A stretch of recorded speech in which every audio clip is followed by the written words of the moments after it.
तो इस वक्त की बड़ी खबर, बीजेपी ने चुनाव घोषणा पत्र समिति का ऐलान कर दिया। रायपुर से खबर, सांसद विजय बघेल को इसका संयोजक बनाया है। राम विचार नेताम शिवरतन शर्मा, अमर अग्रवाल सह संयोजक बने हैं। घोषणा पत्र समिति में 31 सदस्य हैं जो मिलकर के पार्टी का मैनिफेस्टो तैयार करेंगे।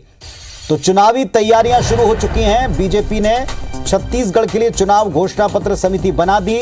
सांसद विजय बघेल को इसका संयोजक बनाया। इसके अलावा राम विचार नेताम शिवरतन शर्मा, अमर अग्रवाल सह संयोजक बनाए गए।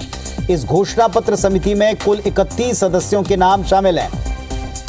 तो बड़ा ऐलान है, घोषणा पत्र समिति बन गई है। 31 सदस्य कुल मिलाकर इसमें शामिल हैं।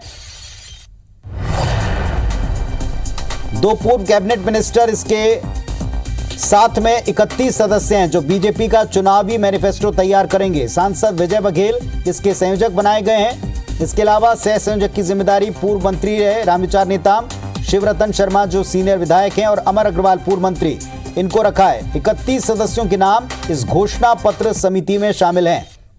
शाह के दौरे के बाद बहुत उम्मीद थी कि जल्द से जल्द इन समितियों का ऐलान होगा। फिर इसके बाद में प्रधानमंत्री का दौरा, और प्रधानमंत्री के जाने के बाद अब लगातार बीजेपी एक के बाद एक घोषणाएं कर रही हैं, नियुक्तियां कर रही।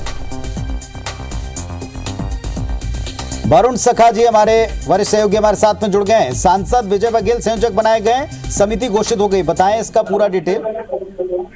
पुनीत जी, ये बड़ी खबर है, अभी तक की बड़ी खबर है, क्योंकि कल ही नरेंद्र मोदी का दौरा था और उनके जाते ही शाम को एक ऐलान हुआ था जिसमें प्रदेश चुनाव प्रचार का जो प्रभार है वो माथुर जी को दिया गया था। उसके साथ ही साथ सह प्रभारी मंडाविया जी को बनाया गया था और डेडलाइन तय की गई थी।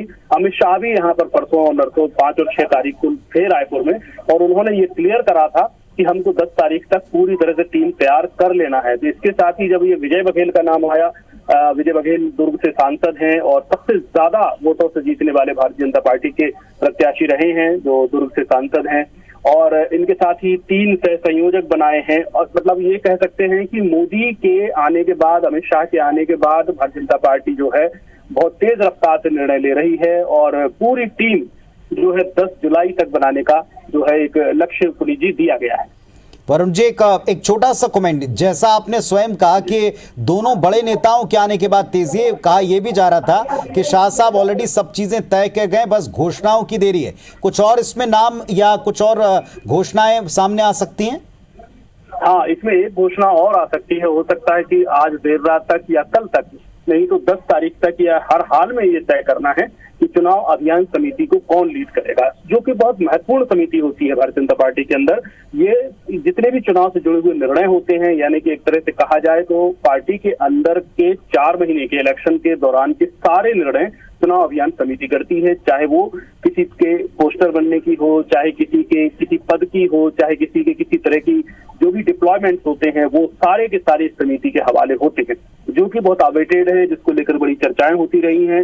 हालांकि अभी हाल ही में ओम माथुर को ये जिम्मेदारी और देकर के प्रदेश चुनाव प्रभारी की जिम्मेदारी देकर के थोड़े संकेत तो भारतीय जनता पार्टी ने ये दिए हैं कि चुनाव अभियान कमेटी जो होगी वो इनके अंडर में काम करेगी। तो इसलिए जो चुनाव अभियान समिति जिस शक्ति के साथ बाकी राज्यों में होती है आमतौर पर, शायद छत्तीसगढ़ उतनी शक्ति के साथ ना रहे, लेकिन उसका ऐलान भी आज या कल हो सकता है। जी, चलिए, जो लिस्ट जारी की है जी जी, इसमें 31 लोगों को रखा है।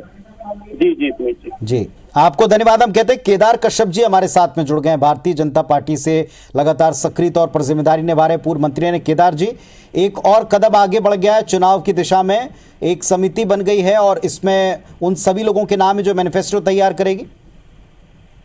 हेलो जी, घोषणा पत्र समिति, इसके सदस्य के नाम घोषित हो गए, समिति का गठन हो गया है जी। इसमें 31 हमारे पार्टी के जनप्रतिनिधियों को सम्मिलित किया गया है, जिसमें हमारे संयोजक श्री विजय बघेल जी को बनाया गया है जो दुर्ग से सांसद हैं। उन्हें सह संयोजक बनाया गया है जो कि सरगोजा से बिलोंग करते हैं। उसी तरीके से माननीय श्री अमर अग्रवाल जी जो पूर्व मंत्री हैं, उन्हें सह संयोजक बनाया गया है जो बिलासपुर से हैं। और हमारे जो बलौदाबाजार से श्री शिवरतन शर्मा जी जो पूर्व विधायक, हमारे वर्तमान विधायक हैं, और वो भी, उन्हें भी हमें सह संयोजक बनाया गया है।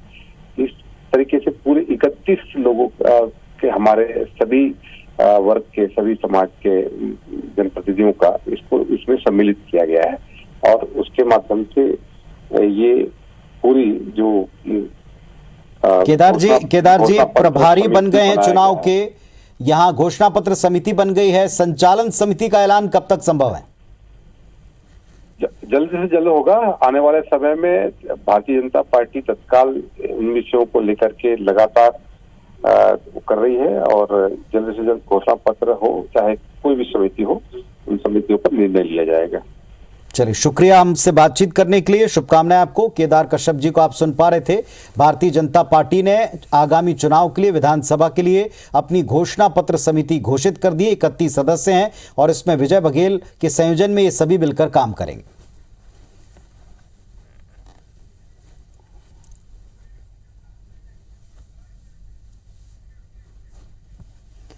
तो इस वक्त की एक अहम खबर आपको बता रहे हैं, सांसद विजय बघेल को संयोजक बनाया गया है। इस वक्त की सबसे अहम खबर भारतीय जनता पार्टी के खेमे से। भारतीय जनता पार्टी लगातार सक्रिय होकर एक के बाद एक चुनाव की तरफ अपनी तैयारियों को पुख्ता करे। विजय बघेल सांसद साहब, जिनको समिति का संयोजक बनाया, हमारे साथ में जुड़ गए। विजय जी, एक तो शुभकामनाएं आपको, बड़ी जिम्मेदारी है अब घोषणा पत्र समिति की आप पर। धन्यवाद पुनीत जी, ये तो मेरे लिए सौभाग्य की बात है और मैं तो सबसे पहले अपने माननीय यहाँ के जो चुनाव प्रभारी हैं माननीय ओम माथुर जी, सह प्रभारी माननीय मांडविया जी, इनको धन्यवाद दूंगा। हमारे प्रदेश अध्यक्ष जी को धन्यवाद दूंगा और पार्टी के सभी शीर्ष नेताओं को बहुत बहुत धन्यवाद दूंगा कि मेरे को इस लायक समझे। और चुनाव घोषणा समिति का बहुत बड़ा दायित्व होता है जी। चुनाव में जाने के लिए एक आधार बनता है और उसकी महत्ता को सब लोग समझते हैं, जानते हैं और इतने बड़े महत्वपूर्ण जिम्मेदारी दी है मुझे, ये मेरे लिए बहुत सौभाग्य की बात है। और मैं पूरी मेहनत से, पूरे लगन से और सब जन जन की सलाह लेकर हम इस घोषणा पत्र को बनाएंगे। अपने नेताओं से सलाह लेकर अपनी घोषणा पत्र को बनाएंगे जी, ताकि आने वाले समय में भारतीय जनता पार्टी की सरकार बनना तो है ही, वो और पुख्ता हो सके। विजय जी, जैसा आपने स्वयं स्वीकार किया, पिछली बार 2018 के चुनाव में कांग्रेस का मैनिफेस्टो बड़ा टर्निंग पॉइंट साबित हुआ था। जिस तरह के वायदे किए गए थे, आप अपने जहन में क्या कोई खाका लेकर चल रहे हैं? पार्टी ने कुछ तय किया है? देखिए, कांग्रेस का जो घोषणा पत्र झूठ का पुलिंदा था, लेकिन भारतीय जनता पार्टी हमेशा जो कहती है उसको करती है, लेकिन कांग्रेस जो कहती है उसको करती नहीं है। आधे अधूरे घोषणा हुए मात्र 7-8 और कई तो धरातल में ही आ नहीं सके हैं। आज भी लोग सड़कों में हड़ताल कर रहे हैं, कल भी पूरा कर्मचारी हड़ताल बंद थे। तो इस तरह के हमारे घोषणा पत्र नहीं रहेंगे। सच्चाई पे विश्वास करते हुए भारतीय जनता पार्टी हमेशा घोषणा पत्र बनाती है जी, और वो विश्वास के साथ उसको पूरा भी करती है। चैलेंज आपको क्या लग रहा है यहाँ छत्तीसगढ़ में? बड़ा चैलेंज क्या है? पहले चेहरे का बताया जा रहा था, दूसरा किसान धान का बताया जा रहा था। घोषणा पत्र का जो स्वरूप होगा, इसमें इन चैलेंजेस का आपको ध्यान रखना होगा। देखिए, चैलेंजेस तो सभी वर्गों के लिए है। सब वर्ग आज हताश है, निराश है, परेशान है। चाहे वो किसान हो, मजदूर हो, कर्मचारी हो, अधिकारी हो, चाहे व्यापारी हो, हर वर्ग परेशान है। इसलिए हर की परेशानी दूर करना हमारे माननीय मोदी जी का एक बृहद एक जन आंदोलन है और हमारी सरकार ने जो कर दिखाया है उसको हम लोग छत्तीसगढ़ में अमली जामा पहनाने के लिए बिल्कुल तैयार है और तैयार रहेंगे। चलिए, पुनः आपको शुभकामनाएं और धन्यवाद हमसे बातचीत करने के लिए। तो घोषणा पत्र समिति 31 सदस्य संयोजक बनाए गए। सांसद विजय बघेल, जिनको आप सुन रहे थे, वो कह रहे हैं कि उनके ऊपर बड़ी महत्वपूर्ण जिम्मेदारी पार्टी ने दी। ईमानदारी से सबसे बात करके मैनिफेस्टो तैयार करेंगे और सच जो जमीन पर आ सके, उतारा जा सके, वही वायदे जनता से किए जाएंगे बीजेपी के द्वारा। इस वक्त की एक अहम खबर है, इसी पर लगातार हम जुड़कर बातचीत भी कर रहे हैं और वरुण सखा जी हमारे साथ में, वरिष्ठ सहयोगी हमारे जुड़े हुए हैं। उनसे हम अभी फोन पर जुड़े हुए थे, अब वरुण जी को हम देख भी पा रहे। वरुण जी, आपने सुना बघेल साहब कह रहे हैं कि दरअसल कांग्रेस ने झूठ परोसा, अब बीजेपी को सच जो वो जमीन पर उतार सकती है ये दिखाने की जिम्मेदारी। मैनिफेस्टो टर्निंग पॉइंट था 2018 में कांग्रेस पार्टी का। आपको क्या लगता है ये समिति और जिस अंदाज में सदस्य शामिल किए हैं, क्या बड़ा चैलेंज रहेगा इनके सामने? ये बहुत बड़ी चुनौती है विजय बघेल जी के लिए। विजय बघेल जी छत्तीसगढ़ के उन सांसदों में शुमार है भारतीय जनता पार्टी की ओर से जो सबसे ज्यादा वोटों से जीते हैं। 3 लाख से अधिक वोटों से ये जीतने वाले सांसद हैं और विजय बघेल से भारतीय जनता पार्टी को बहुत सारी अपेक्षाएं हैं। और ये एक इसलिए चुनौती है क्योंकि वर्तमान में जो कांग्रेस पार्टी की सरकार है उसके पास बताने को, दिखाने को अपने 4.5 साल के कार्यकाल में बहुत कुछ है। और उनके घोषणा पत्र बनाने की जो स्ट्रैटेजी थी, पिछली बार उन्होंने एक इवेंट की तरह उस घोषणा पत्र को बनाया था जिसमें टीएस सिंहदेव और तमाम सारे घोषणा पत्र समिति के सदस्य जो थे कांग्रेस के, उन्होंने घर घर जाके, गांव-गांव जाके एक एक वर्ग से, सब्जी वाले, रेहड़ी वाले, ठेले वाले, उनके साथ बैठकर, उठकर बाजार में इस तरह से घोषणा पत्र तैयार किया था। उस घोषणा पत्र का एक बड़ा रोल था कांग्रेस की 68 सीटें लाने में, जो बाद में बढ़कर के 71 हुई। इस हिसाब से देखें तो भारतीय जनता पार्टी के सामने ये बड़ा एक चैलेंज है। चूंकि अमित शाह जब आए थे अभी हाल में 2 दिन पहले, तो उन्होंने जो मुख्य बिंदुओं पर जो बात की थी उसमें एक अहम बिंदु था घोषणा पत्र। घोषणा पत्र सिर्फ बनाना ही नहीं है, भारतीय जनता पार्टी को घोषणा पत्र को एक कैंपेन भी बनाना है, एक इवेंट भी बनाना है और इस तरह का इवेंट बना देना है जिसमें सबको ऐसा लगे शायद मेरी बात आ गई है। इसलिए ये इसको हम अहम मानते हैं। दूसरा, मैं इसमें एक छोटा सा विश्लेषण करना चाहूंगा। जो लिस्ट जारी हुई इसमें 31 लोग हैं। 31 लोगों में 4 आदिवासी फेसेस हैं, 5 इसमें ब्राह्मण हैं और अगर पुरानी टीम की बात करें तो 7 हारे हुए विधायकों को, यानी विधायक प्रत्याशियों को जगह मिली है। 3 जीते हुए विधायक इसमें हैं शामिल, 1 सांसद इसमें शामिल है। पुनीत जी, तो हर तरह का समीकरण साधा गया है इस समिति में।